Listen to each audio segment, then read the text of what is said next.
Dan saat ini Mas Yudi, akrab disapa, menjabat sebagai staf khusus Gubernur Bidang Pembangunan dan Tata Kota. Nah, kita langsung saja bertanya dan ngobrol bareng dengan Mas Yudi. Saat ini sudah bersama saya. Halo Mas Yudi, selamat siang. Selamat siang, Madam. Apa kabar? Aku baik, gimana Mas Yudi? Sehat, alhamdulillah. Sehat, alhamdulillah.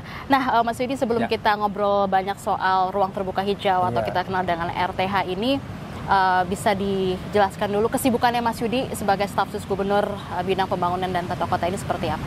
Ya, sebenarnya tugasnya seperti biasa ya, karena membawa bidang pembangunan dan tata kota, ya kita masih berkutat kepada persoalan-persoalan perkotaan.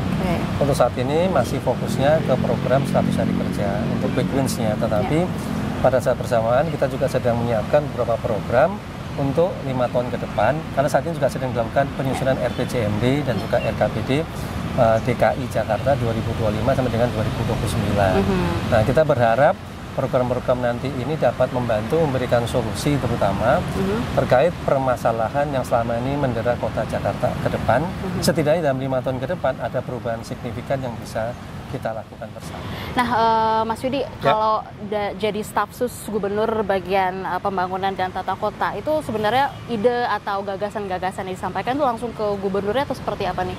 Ya, betul. Karena tugas kita adalah membantu gubernur, maka kita memberikan program-program solutif terutama untuk mengatasi masalah perkotaan di Jakarta. Tentu dalam rentang waktu 5 tahun kita bisa melakukan apa nih tentunya terkait dengan misal dalam RPJMD sudah masuk atau belum, dalam pembiayaan nanti RKPD bagaimana, dalam RAPBD bagaimana, dan yang terpenting nanti bagaimana terkait dengan OPD pelaksana atau dinas-dinas terkait yang akan melaksanakan program tersebut. Nah, diharapkan dalam 5 tahun ke depan kita bisa melakukan beberapa hal lah yang bisa membantu mengatasi masalah laten perkotaan.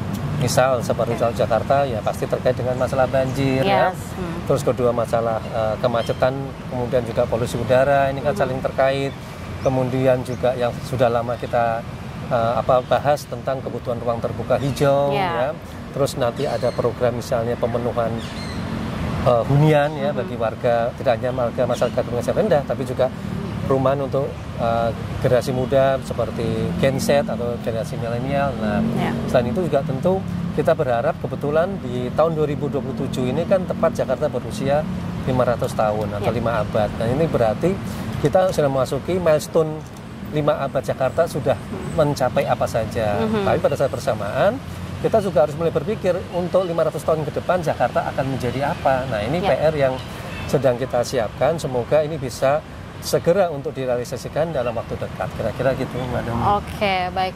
Nah, Mas Yudi, kalau berkaitan dengan RTH ini sendiri gitu ya, dari Wakil Gubernur Bang Dul gitu ya, komite sendiri seperti apa nih soal RTH yang ada di Jakarta? Ya, secara umum Pak Gub dan Pak Wagub ya, Mas Pram dan Bang Dul secara keseluruhan sejak awal pun sudah berkomitmen untuk serius mengembangkan RTH ya. Dalam diskusi dengan kami bahkan salah satu poin utama kita membantu Pak Gub dan Pak Wagub adalah keseriusan beliau untuk benar-benar mengembangkan ruang terbuka hijau sebagai tulang punggung pembangunan kota.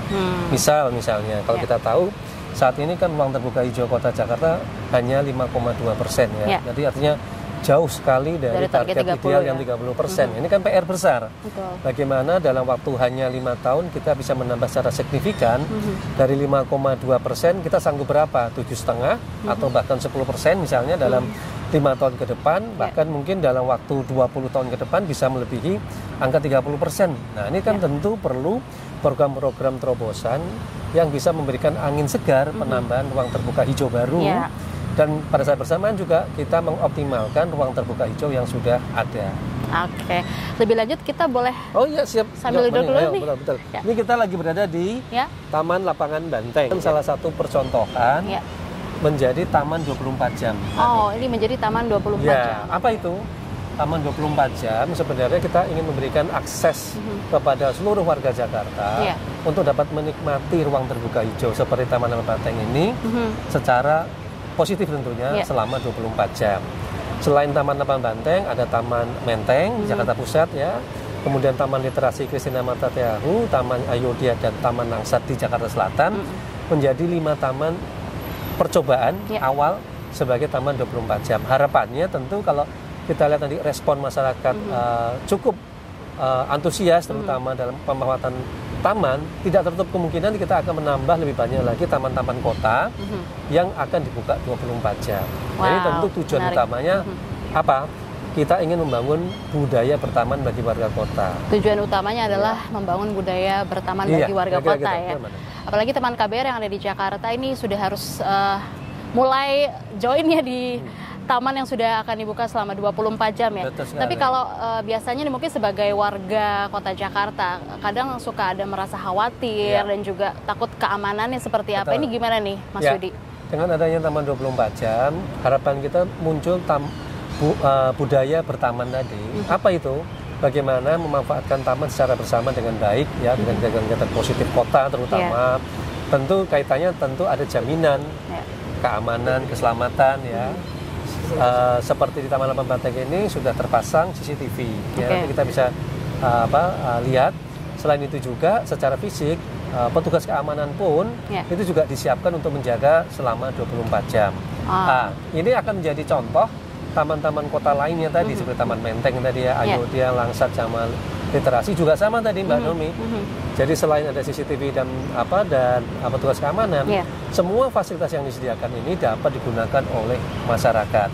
Misal kita akan mendorong percepatan penambahan WiFi sehingga anak-anak bisa bekerja dengan nyaman di taman ya. Jadi nggak mesti ngafe ya? Nggak bisa ngafe kan? Kalau ngafe kan jam 10 malam udah tutup tuh. Bayar pula kan kalau di sini free, tapi juga bawa minuman sendiri, makan sendiri, kita kerja di taman sampai pagi. Apalagi untuk Gen Z, Gen milenial itu justru kerjanya kan di malam hari. Nah, kenapa nggak dioptimalkan taman-taman yang ada gitu ya? Jadi selain itu juga harapan utamanya adalah ke depan ya. Jakarta kan sudah bertekad menjadi kota global ya. Di komitmen Undang-Undang Daerah Khusus Jakarta, posisi Jakarta sekarang ini ada di 74 dari 156 kota. Diharapkan dalam 5 tahun ke depan Jakarta bisa naik peringkat menjadi 50 indeks kota global, bahkan di 2045 targetnya sampai dengan menjadi peringkat 20 indeks kota global. Nah, tentu perlu didukung oleh budaya kehidupan kota global yang benar-benar dipersiapkan. Salah satunya tadi kalau kita bicara kota global kayak di New York, Tokyo, London misalnya, itu kotanya kan 24 jam. Nah, Jakarta juga harus mulai mengarah ke sana, menghidupkan kotanya menjadi 24 jam. Salah satunya adalah melakukan optimalisasi dan aktivasi taman 24 jam. Dan salah satu upaya yang saya lakukan. Nah, harapannya lagi nih Mbak Nomi, dengan tumbuhnya nanti budaya bertaman, taman 24 jam, kita berharap muncul justru usulan-usulan dari masyarakat untuk kita menambah lebih banyak lagi ruang terbuka hijau baru ya, taman-taman di lingkungan perumahan, taman-taman dekat sekolah misalnya gitu. Jadi taman-taman dekat kantor sehingga keseharian nanti itu orang terbiasa untuk beristirahat, bermain, makan siang istilahnya, bahkan berinteraksi di taman-taman kota. Jadi kalau sekarang ketemuannya di mana? Di Taman Menteng misalnya. Iya, betul. Harusnya begitu. Di lapangan Banteng gitu ya. Jadi makan siangnya di mana? Taman Ayodhya misalnya. Jadi orang terbiasa untuk bertemu berinteraksi sosial itu di taman-taman. Nah, kalau itu terjadi, kita berharap nanti taman-taman ini terhubung seluruh dengan jaringan transportasi massal untuk memudahkan orang. Itu yang sangat penting juga ya, betul sekali. Jadi menuju ke tempat hijau dengan cara hijau. Menuju ke tempat hijau dengan cara hijau ya. Iya, betul. Jadi kalau mau sepeda ya nggak apa-apa naik sepeda. Jalan kaki kalau dekat rumahnya ya jalan kaki. Tapi kalau mau naik transportasi publik, tentu kita juga akan sediakan jalur seluruh taman-taman di Jakarta dapat terhubung oleh jaringan transportasi massal mulai dari Transjakarta, MRT dan juga LRT. Jadi semuanya terhubung dengan sistem transportasi massal ruang terbuka hijaunya. Oke, Mas Yudi tadi kan sudah disampaikan beberapa hal soal ruang terbuka hijau ini gitu kan ya. Dan targetnya juga masih jauh lah dibilang 30% dengan berbagai program yang tadi juga Mas Yudi sudah sampaikan.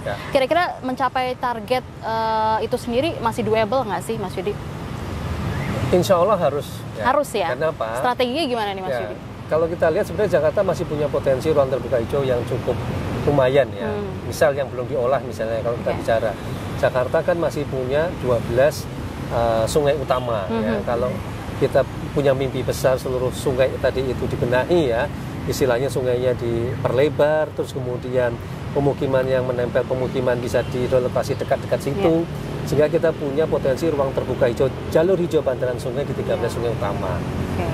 Artinya kita punya potensi tambahan. Yang kedua, kita punya 13 koridor kereta api ya, yang membelah wilayah Jakarta, yang kiri kanannya itu harusnya berupa jalur hijau pengaman bantaran rel kereta api. Nah, kalau itu dioptimalkan, harusnya kita akan menambah jalur hijau, ruang terbukanya berupa jalur hijau pengaman bantaran rel kereta api. Ini dua. Yang ketiga, jalan-jalan layang di Jakarta kan sudah banyak sekali. Ya, banyak nah, banget. ini tentu harusnya ruang bawah jalan layang ini dapat kita optimalkan menjadi taman-taman sebenarnya.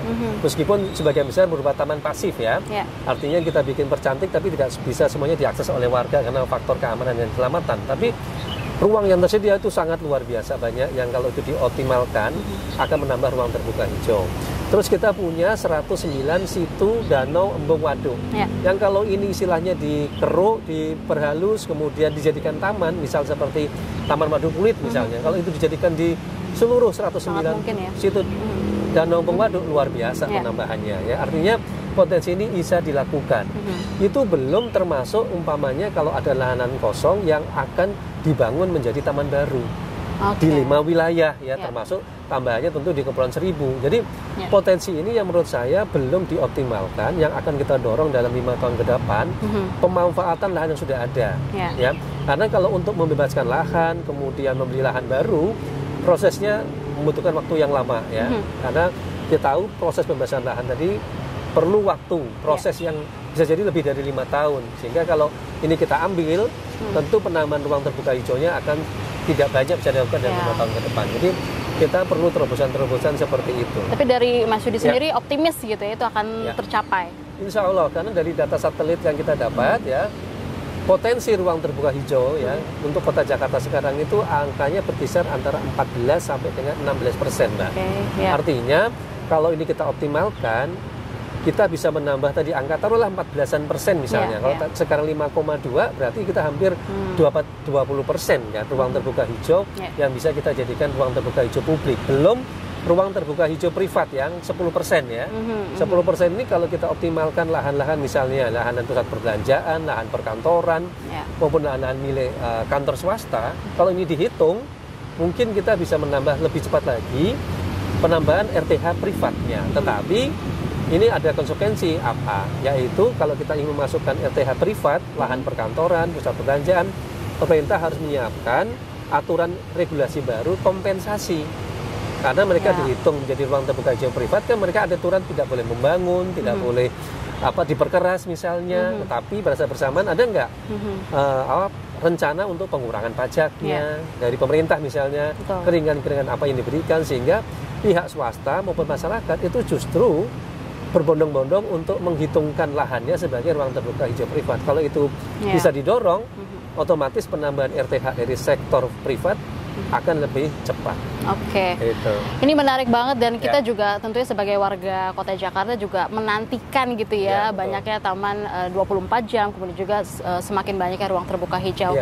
Dan sempat sudah sukses juga ya ada 14 ruang terbuka hijau ya, Mas Yudi. Tapi kalau ngomongin soal kota Jakarta itu kan sebenarnya kompleks banget. Sangat-sangat ramai dan juga bisa dibilang kalau bahasanya tuh complicated banget gitu ya Mas Yudi. Ruwet gitu. Nah tapi gimana nih kehadiran taman, kemudian juga ruang terbuka hijau, ini semua bisa berkontribusi pada penyelesaian problem sosial khasnya perkotaan gitu Mas Yudi. Jadi ruang terbuka hijau itu memiliki 3 nilai sebetulnya ya, faktor utama yang jadi pertimbangan. Yang pertama tentu otomatis nomor 1 faktor lingkungan ya. Faktor lingkungannya ya. Nomor 1 ekologisnya lebih tinggi ya. Begitu juga ruang terbuka hijau ini kan bisa dikatakan paru-paru kota ya. Ini namanya kalau dalam konteksnya perkotaan ini adalah urban paradise. Surganya kota itu ada di ruang terbuka hijau berupa taman-tamannya. Jadi ini secara ekologis orang bisa dikatakan bisa olahraga, berinteraksi, artinya secara fisik dan juga psikis warga sehat, lingkungan kota juga sehat ya. Artinya selain kita lihat pohon-pohon ini kan punya fungsi penyerap polusi gitu kan.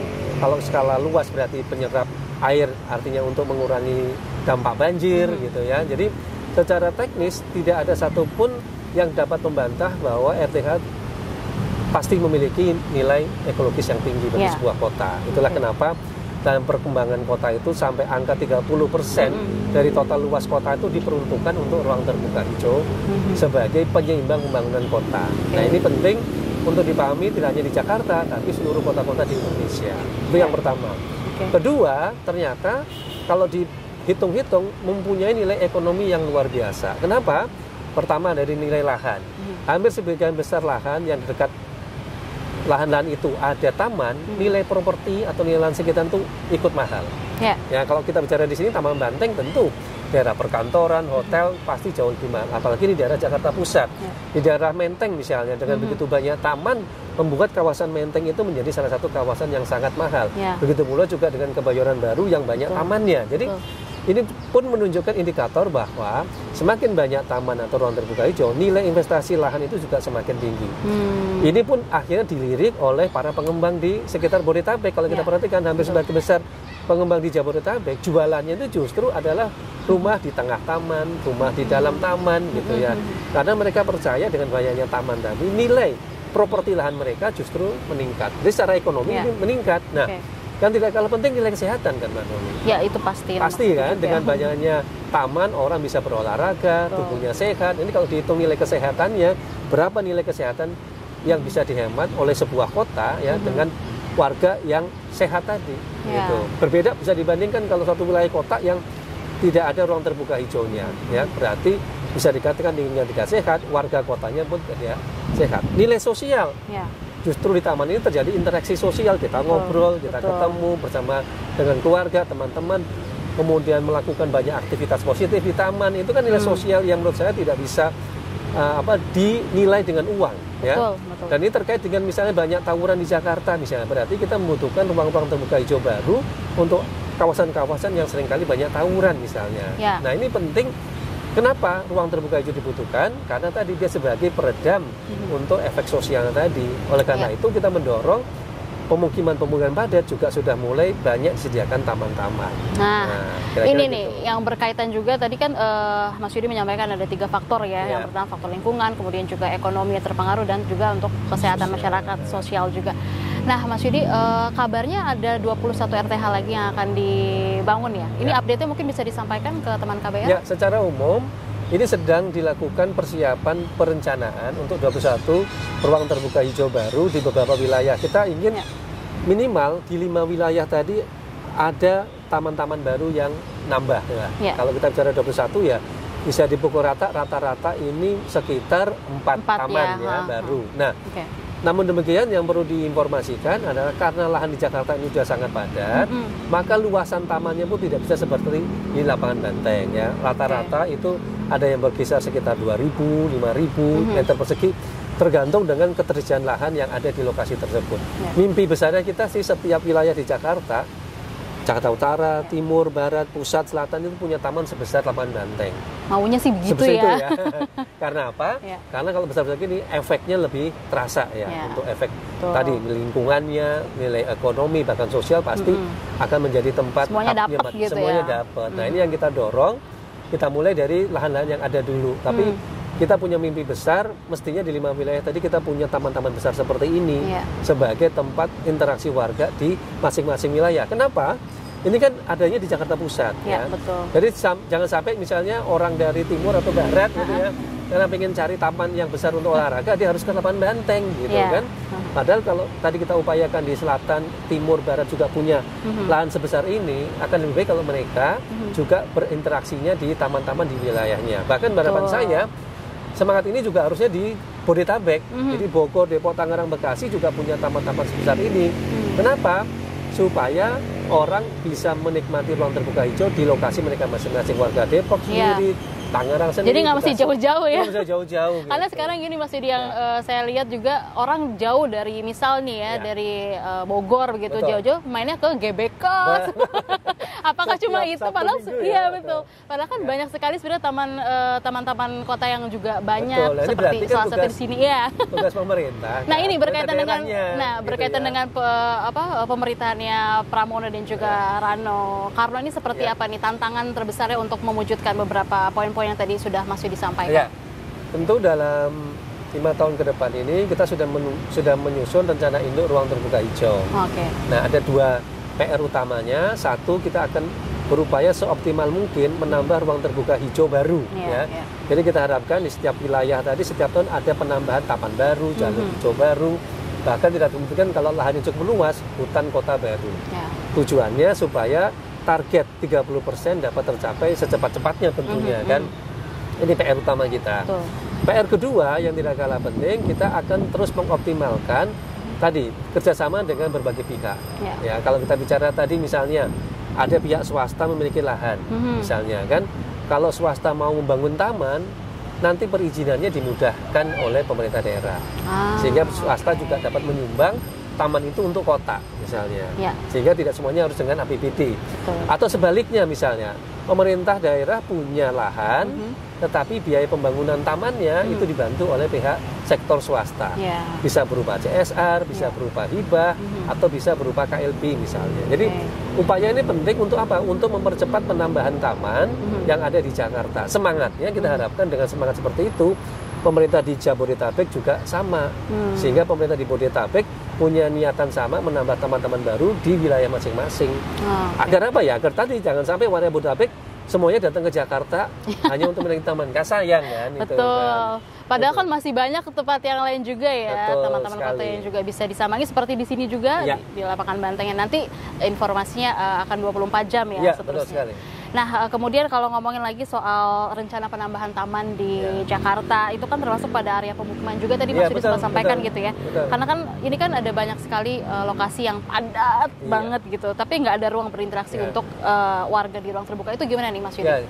Kita juga fokus terutama untuk di pemukiman-pemukiman padat ya. Ini sedang kita data apakah di setiap kawasan pemukiman padat tersebut ada warga yang mau menjual lahannya, nggak usah lebar-lebar. Mungkin sekitar 200, maksimal 500 sudah hebat banget lah ya. Yang kemudian kita beli oleh Pemprov DKI untuk dijadikan taman. Kenapa?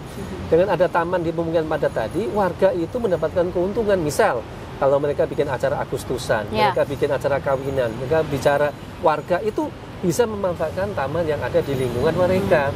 Bahkan pada kondisi tertentu misalnya, kalau terjadi gempa bumi misalnya, bahkan kebakaran, taman-taman tadi bisa menjadi tempat evakuasi bencana seperti yang dilakukan di Jepang.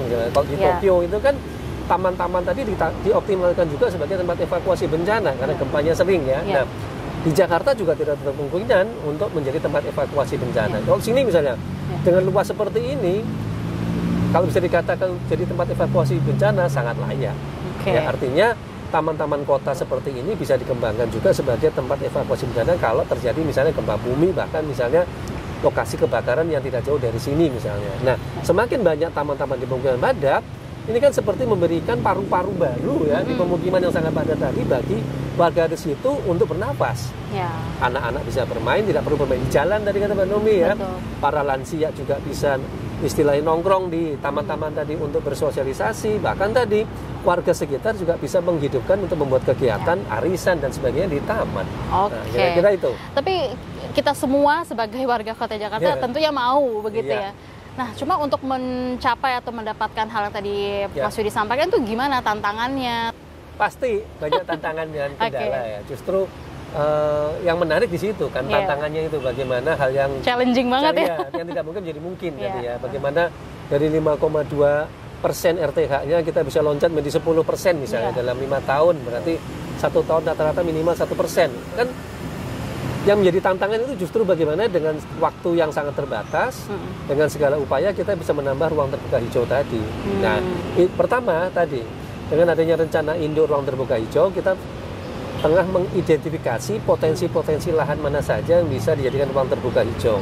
Sehingga kita tahu perkiraan persentase berapa sih kalau nambah. Baru kemudian kita lakukan sumber pendanaannya. Apakah itu akan dibangun oleh pihak APBD atau non APBD misalnya. Dengan demikian tidak semuanya harus tergantung APBD yang sebenarnya terbatas untuk penambahan ruang terbuka hijau. Yang ketiga yang tidak kalah penting, lahan-lahan tadi itu sebisa mungkin tidak membebaskan atau tidak membeli. Karena proses untuk pembelian ataupun juga membebaskan lahan butuh waktu. Nah, ini tentu akan menghabiskan waktu, energi dan tenaga ya. Mengapa kita tidak mengoptimalkan potensi yang ada misalnya tapi belum dimanfaatkan oleh masyarakat, itu kita jadikan ruang terbuka hijau baru. Sejauh ini strategi mana yang paling mengarah ke sana dari yang sering diusulkan oleh Mas Yudi? Ya, secara umum sekarang ini masih pada program penambahan dengan beli lahan tadi. Ya, yang sudah dilakukan paling banyak itu. Itulah kenapa penambahan ruang terbuka hijau Kota Jakarta itu tidak begitu cepat ya. Nah, dengan kita mengoptimalkan potensi-potensi tadi, kita harap ada akselerasi percepatan penambahan ruang terbuka hijau tadi dalam 5 tahun ke depan. Ini yang sebenarnya kita harapkan, karena ini kuncinya ada di kolaborasi dan koordinasi dengan dinas-dinas terkait sebenarnya. Itu yang paling penting ya, kolaborasi, koordinasi dengan dinas terkait ya. Mas Yudi, ini yang masih sering dipertanyakan kadang juga warga Kota Jakarta itu kalau mau main ke taman, mau ngonten dan lain sebagainya itu suka takut nanti suruh bayar atau bahkan nanti takutnya nanti mana izinnya dan lain sebagainya. Ini seperti apa nih Mas? Ya kalau lihat kebutuhan generasi Gen Z sama sekarang ya banyak dengan adanya aktivitas media sosial sebenarnya, apalagi kalau belajar dari yang terjadi kanal Banjir Timur ya, banyak anak-anak muda sekarang TikTok live streaming bahkan di KBT. Menurut saya di taman-taman kota harusnya juga menyediakan ruang-ruang seperti itu. Ya karena apa? Justru kita ingin menempatkan taman-taman ini sebagai ruang untuk berkreasi ya, untuk inovasi dengan berbagai macam program. Dan itu merupakan salah satu upaya untuk mengaktifasi dan menghidupkan taman-taman kota. Justru kita menunggu justru anak-anak muda untuk berkreasi di taman-taman kota. Sekalian branding taman kotanya ya. Betul, sekalian itu gitu ya. Nah, apalagi tadi dalam konteks ini anak-anak muda kan justru menjadi rohnya kota dan taman sebenarnya. Ruang-ruang ini misal contoh paling mudah, kalau mau latihan musik, latihan seni boleh dong, sangat kita dorong, tidak hanya sekedar diskusi ya. Kalau latihan seni budaya, nari, musik, ini banyak sekali ruang-ruang yang harusnya digunakan oleh anak-anak muda. Daripada nyewa gedung misalnya, nyewa ruangan latihan, kenapa nggak latihan di ruang terbuka hijau? Gitu, ya. Itu pentingnya yang kita harapkan nanti di sana. Konten misalnya, kalau kontennya tadi selain positif kan bisa sekalian promo, ini lokasinya di taman mana nih? Betul. Gitu kan? Malah jadi ramai ya setelahnya. Jadi taman bagus kan jadi viral. Gitu. Jadi harus dilihat dari sisi positif dari pemanfaatan taman oleh anak muda. Dan kemudahan itu yang menurut saya harusnya menjadi catatan semua pihak dan Pak Kub dan Pak Wagub sangat komit untuk mempermudah seluruh perizinan pemanfaatan lahan. Selama itu tidak komersial, warga Jakarta boleh datang ke taman-taman ini untuk dimanfaatkan berbagai macam kegiatan yang positif. Nah itu sebenarnya. Jadi peluang sudah ada, tempat sudah ada. Ayo semuanya menggunakan taman. Nah gitu teman-teman komunitas, sekolah juga menurut saya juga penting ya. Kalau kita bicara sekolah, umpamanya dekat-dekat sekolah sini ada taman, kenapa nggak diajak untuk bermain di taman, belajar di taman, begitu ya. Apalagi kalau kita bicara pelajaran IPA atau biologi, gitu kan, langsung mengenal tanaman, langsung mengenal jenis hewan, bahkan langsung bisa melihat suara burung misalnya. Ini kan yang tidak akan mungkin didapat kalau mereka belajar di kelas. Nah, silakan taman-taman ini dioptimalkan oleh sekolah-sekolah, oleh komunitas dan seluruh masyarakat. Kenapa? Pada akhirnya taman itu mau sebagus apapun, kalau tidak digunakan dan dihidupkan oleh masyarakat, justru itu menjadi kegagalan keberadaan taman itu sendiri. Oke, Mas Yudi, berarti ini udah lampu hijau banget ya, jadi warga Jakarta nggak usah ragu lagi ya.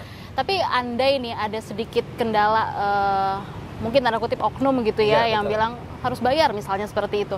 Ini gimana ngadunya kemana nih Mas Yudi? Mungkin Mas Yudi bisa kasih tahu. Jaki kan ada pengaduan ya, apalagi sekarang dengan ada media sosial yang sangat ampuh ya. Begitu ada istilahnya tadi pengaduan dan kemudian langsung viral, bisa dipastikan langsung ditindak. Tetapi secara umum Jaki memfasilitasi pengaduan semua jika ada kesulitan warga dalam beraktivitas di taman. Insya Allah sesuai dengan dengan komitmen dari Pak Kub dan Pak Wagub tadi, seluruh taman-taman ini sebenarnya dapat digunakan oleh warga masyarakat dengan mudah. Ya. Nah ini lagi rame nih netizen tuh ngobrolin dan menyoroti soal lahan golf yang memakan lahannya luas banget gitu kan ya. Nah terus dibanding-bandingkan lagi dengan area lain seperti misalnya kampus dan lain sebagainya. Nah Mas Yudi, ini kan jadi perbincangan yang dibilang tuh rame dan lagi viral juga. Banyak juga pro kontra di dalam situ kan. Tapi kalau untuk kasih pemahaman atau bahasanya kasih paham ke masyarakat gitu ya, sebenarnya lahan golf itu apakah bisa dibilang RTH juga, ruang terbuka hijau juga, ataukah itu memang juga cukup signifikan perannya? Gimana nih Mas Yudi? Pertama, lapangan golf itu benar sebagai ruang terbuka hijau. Tapi kategorinya adalah ruang terbuka hijau privat, ya, bukan publik. Kenapa? Karena aksesnya terbatas, dimiliki oleh swasta, ya, tidak sembarangan orang bisa masuk ke situ, begitu ya. Jadi di situ mempertegas posisinya sebagai ruang terbuka hijau privat. Satu itu. Kedua, fungsi ekologisnya sebenarnya lebih banyak kalau di situ banyak pohonnya ketimbang lapangan rumputnya. Kenapa? Kalau secara teknis lapangan rumput yang begitu luas itu kurang memberikan nilai ekologis dibandingkan kalau umpamanya di situ berupa banyak pepohonan misalnya ya. Perbandingannya misalnya dengan luas 1 hektar itu berupa lapangan golf ya, artinya dominan dengan rumput. Pada saat bersamaan ada 1 hektar tapi diisi oleh pepohonan seperti ini. Tentu nilai ekologisnya akan jauh lebih tinggi kalau ini isinya pepohonan. Jadi ini juga menjadi pertimbangan ya. Ketiga yang tidak kalah penting, golf ini kan sebenarnya lebih fokus untuk lapangan olahraga khusus, ya. Fungsinya itu, seperti umpamanya kita menyediakan lapangan olahraga khusus untuk sepak bola, kan sama, luas, rumput, tapi fungsinya untuk olahraga. Karena apa? Ruang terbuka hijau itu kan memiliki berbagai macam fungsi. Ada fungsi ekologis, ada fungsi ekonomi tadi, ada fungsi sosial. Nah kalau kita lihat dalam konteks olahraga ini, tentu adalah kuatnya ada di fungsi sosial dan fungsi ekonomi. Oh jadi nggak semua RTH itu untuk publik gitu ya? Salah satunya lapangan golf itu adalah RTH tapi privat. Betul. Dengan pendekatan fungsi ekonomi dan sosial, bukan lingkungan gitu ya. Karena ekonomi kenapa? Semua berbayar, mahal gitu kan. Pertimbangannya lebih ke sana. Sosial untuk kalangan tertentu ya. Artinya dengan demikian lapangan golf disediakan untuk para penikmat olahraga golf, tetapi untuk kalangan terbatas, nah, gitu kan. Jadi ini berbeda kalau tadi kita bicara taman lapangan banteng tadi, isinya beragam, luasnya bisa jadi sama, tapi isinya lebih beragam, tapi fungsi ekologisnya lebih kuat. Nah itu perbedaan mendasarnya. Nah berikutnya nih Mas Yudi, beberapa bekas lapangan golf gitu ya, yang pernah tercatat itu beralih fungsi jadi RTH. Contohnya seperti hutan kota GBK, kemudian juga ada Allianz Eco Park ya. Nah kondisi yang seperti ini tuh apakah dimungkinkan juga ke depannya bakal ada lagi? Betul, justru itu akan menjadi nilai tambah kota ya. Kalau keberanian tadi, perubahan fungsi dari lapangan golf menjadi ruang terbuka hijau yang bisa jadi berubah hutan kota tadi, bahkan menjadi fungsi baru yang lebih ekologis. Kalau ini kan pendekatannya baru ekonomi sosial, dengan tambahan nilai ekologis bagi Jakarta itu sangat dibutuhkan. Bahkan saya berharap justru akan lebih banyak. Kenapa? Karena yang dibutuhkan di Jakarta ya, yaitu ruang terbuka hijau dengan fungsi ekologis kuat. Yang fungsinya ada 2. Satu untuk pengendali banjir, 2 adalah mengurangi polusi udara. 2 hal ini kuncinya ada di ruang terbuka hijau yang punya nilai ekologis.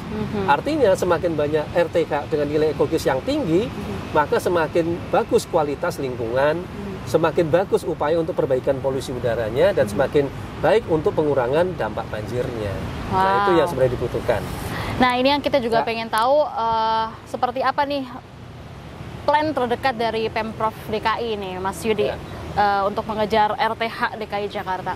Ya, yang pertama akan direvitalisasi yaitu Taman Ayodhya, Taman Langsat dan Taman Leisure di Kebayoran Baru Jakarta Selatan menjadi Taman ASEAN. Karena merupakan bagian dari pengembangan kawasan Blok M dan sekitarnya sebagai kawasan ASEAN. Jadi kita mau rebranding baru dengan label ASEAN-nya tadi, supaya negara-negara ASEAN kalau ingin membuat acara seperti ini di taman, mereka punya pilihan untuk pilihan menggunakan Taman Langsat, Taman Leisure tadi untuk kegiatan negara-negara ASEAN tadi. Itu satu yang dalam waktu dekat tahun ini insya Allah dapat di bulan apa tuh Mas? Diharapkan sekarang dalam proses perencanaan, insya Allah dapat segera dibangun dan akhir tahun sudah bisa dapat di akhir 2025 ya berarti ya. Betul. Berikutnya? Yang pertama. Kemudian yang kedua tadi ada 21 lokasi baru taman yang tersebar di 5 wilayah yang sekarang dalam proses perencanaan dan bentar lagi dalam proses lelang yang akan segera dibangun. Yang tadi rata-rata luasnya antara 2.000 sampai dengan 5.000 di 5 wilayah, yang kita harapkan nanti akan menambah luasan ruang terbuka hijau dan juga tentunya menambah persentase dari luas ruang terbuka hijau itu sendiri. Nah ini harapan di 2025. Namun demikian pada saat bersamaan kita juga sedang menyusun tadi rencana induk RTH-nya untuk 5 tahun sampai dengan 2029 dengan target tadi itu 5,2 bisa menjadi 10% ya. RTH-nya menurut saya salah satu upaya strategis yang perlu semangat untuk menambah ruang-ruang terbuka hijau di kota Jakarta. Baik. Mbak, ada lagi udah. Mungkin terakhir dari Mas Yudi mau kasih pantun tentang RTH. Padahal nggak bisa pantun.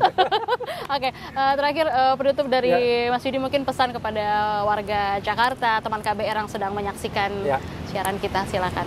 Yang pertama, mari kita manfaatkan seluruh ruang terbuka hijau kota Jakarta, terutama taman-taman kota tadi, dengan berbagai macam aktivitas positif ya. Dengan menghidupkan taman tadi ya, taman 24 jam tadi, kita berharap terbentuk masyarakat budaya bertaman. Kedua, mari kita dorong pemerintah untuk menambah ruang terbuka hijau baru dengan taman-taman baru di seluruh wilayah, sehingga distribusi taman-taman tadi dapat merata dan masyarakat dapat mengakses taman tadi dekat dengan tempat tinggalnya. Ketiga, yang tidak kalah penting, perlu dukungan masyarakat untuk apa? Untuk memelihara, merawat, menjaga taman-taman yang sudah ada ini, karena taman ini kan milik kita bersama, tentu harus dijaga dan dirawat bersama juga. Kira-kira itu. Oke, terima kasih banyak. Ini dia tadi wawancara dengan Mas Nirwono Yoga yang akrab disapa Mas Yudi soal RTH kita di Jakarta khususnya. Terima kasih banyak ya Mas Yudi Sama-sama, atas waktunya. Semoga bermanfaat. Salam hijau. Ya.